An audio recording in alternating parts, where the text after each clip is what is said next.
What's up guys? So this video is going to be a review of the Epson Workforce 2540 inkjet Epson Workforce WF2540 inkjet printer. So let's go ahead and get on to the review. The WF2540 pretty much gives you every option you could possibly need from a printer, from Wi-Fi to scanning to faxing to printing, of course, to USB. Everything you could possibly need is basically at your fingertips with this printer. On the front, you're going to see a 2.5-inch LCD screen, and it gives you all the options you could really need to access from that screen, from maintenance to scans to pretty much anything you need. But keep in mind that the screen isn't touchscreen, and this printer really doesn't have any frills if you're looking for that. It pretty much just gets the job done when you need it to get done.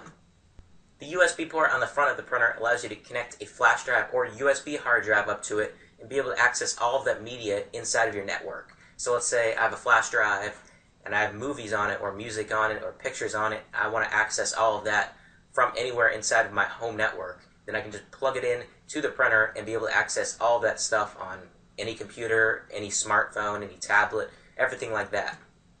The printing is really fast and great quality, but you're going to want to keep in mind that the type of ink and the type of paper you're using will contribute to the quality. So keep that in mind. Also, the only real problem I had when printing is that when the printer was in its low power state, it seemed like it took a minute or two to actually print out the document, but when it was in full power state, then it took just a few seconds to print everything out.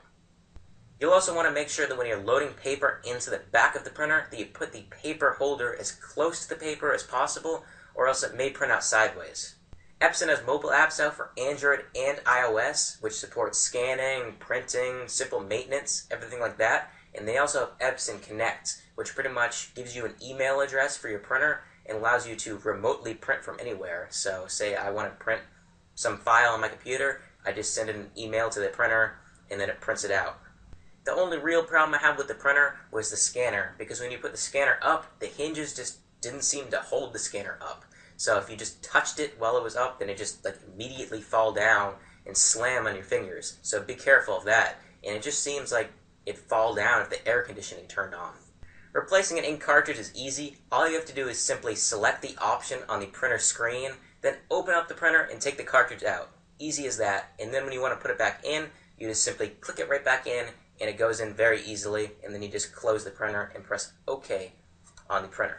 I think this is a great printer because it has all of the needs, but none of the frills that make it more expensive for no reason, like a touchscreen or something like that. And this printer goes for really, really cheap online right now. It goes for just over $100 at about $105 on Amazon. So keep that in mind if you're looking for a printer right now, because I think this is a really, really great deal for a great printer. Anyway guys, thank you for watching this video. Make sure you subscribe, comment, like, share, and favorite this video. I'll see you guys in the next one. Hasta la vista. Alright guys, so it's finally time for another giveaway, and I've been putting this one off for a couple of weeks now, but it's finally time to get on to it now. So, drum roll. Da, da, da, da.